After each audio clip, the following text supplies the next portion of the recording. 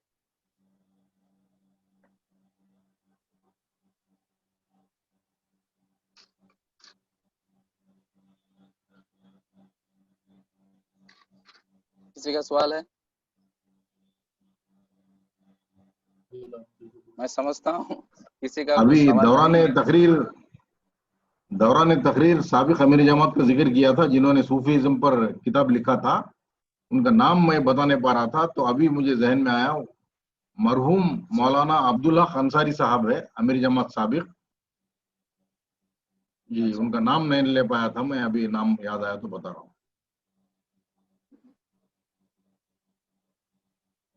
اور اگر کسی کا سوال ہے تو کر سکتے ہیں، ورنہ میں حدیث شکر آپ لوگوں کے سامنے بیان کرے گا انشاءاللہ۔ میں سمجھتا ہوں کہ کسی کا کوئی سوال نہیں ہے، اگر سوال ہو تو کر سکتے ہیں۔ پھر اس کے بعد جی کسی کا سوال ہے؟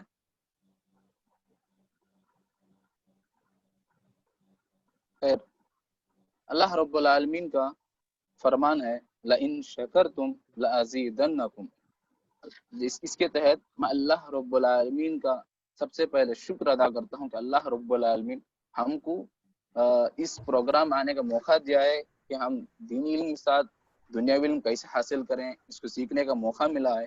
اللہ رب العالمین شکر احسان ہے۔ پھر اس کے بعد سب سے پہلے میں جو ہے شکر ادا کرتا ہوں ڈاکٹر حسیب احمد صاحب کا، کہ انہوں نے بہت سا وقت نکال کر سلائڈ سے ہمارے سامنے پیش کر انہیں بہت ہی اچھے انداز میں ماڈرن ایجوکیشن کے بارے میں بتایا ہے۔ پھر اس کے بعد سارے لوگوں کا میں شکر ادا کرتا ہوں، جیسے کہ نبی صلی اللہ علیہ وسلم کا فرمان ہے من لم یشکر الناس لم یشکر اللہ، جو لوگوں کا شکر ادا نہیں کرتا کہ گویا اس نے اللہ کا شکر بھی ادا نہیں کیا ہے۔ تو سارے لوگوں کا، سموا کے ممبران کا اور دیگر جماعتوں کا، جو بھی آئے ہیں سوسائٹیز والے ہو اور دوسرے علماء کرام ہو، جو بھی ممبران اس میں شامل ہوئے ہیں، میں سارے لوگوں سے شکر ادا کرتا ہوں اور اللہ تعالیٰ سے دعا کرتا ہوں کہ اللہ تعالیٰ آپ لوگوں کا آنے کو قبول فرمائے اور اللہ تعالیٰ ہمیں دنیاوی اور دینی اعتبار سے نوازے، آمین۔ جزاک اللہ خیر۔ السلام علیکم ورحمۃ اللہ وبرکاتہ۔ جزاک اللہ خیر۔ وعلیکم السلام ورحمۃ اللہ وبرکاتہ۔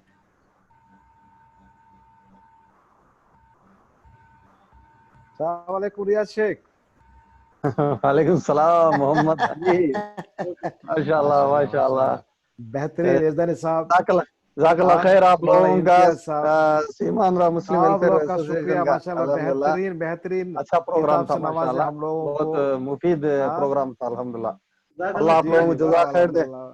ویری ویری اسکالرلی لیکچر تھا ایک دم، ماشاء اللہ ویری اسکالرلی لیکچر تھا ایک دم۔ جزاکم اللہ خیر ریزدانی صاحب اور سموا executive and all the people, thank you. جزاک اللہ خیر، جزاک اللہ۔ آپ سب شامل ہوئے اس پروگرام میں اور اس کو کامیاب کیے، اور ہمارے مہمان ڈاکٹر حسیب صاحب کا بہت بہت شکریہ جنہوں نے وقت نکالے اور ہمارے لیے کچھ فائدہ مند چیزوں آپ حضرات کا بھی بہت بہت شکریہ۔ آپ حضرات نے آپ لوگوں سے اس کے ذریعے سے ملاقات اور کچھ ڈیلیبریٹ کرنے کا موقع دیا ہے، اور آپ سبھی لوگوں کو میں مبارکباد بھی دیتا ہوں اس طرح کے پروگرام سے ارینج کرتے رہنے کا، اور اللہ تعالیٰ بڑا اجر آپ سبھی حضرات کو دے۔ جزاک اللہ خیر۔ جزاک اللہ خیر ڈاکٹر صاحب۔ مولانا آپ کا کانٹیکٹ نمبر کچھ دے سکتے ہیں سب کو کسی کو کانٹیکٹ کرنے کے لیے؟ میرا مولانا حسیب، ڈاکٹر حسیب احمد صاحب، جی جی جی جی، اگر آپ کا کانٹیکٹ نمبر دے سکتے ہیں تو کسی کو کانٹیکٹ کرنے کے لیے۔ ہاں کانٹیکٹ نمبر ملے گا آپ کو، جی میں وہ چیٹ میسج میں ڈال دیتا ہوں ابھی۔ اوکے چیٹ اوکے، پہ جو میسج ہے نا شکریہ اس میں۔ شکریہ ڈاکٹر صاحب، شکریہ، جزاکم اللہ خیر۔ جی جی۔ اوکے،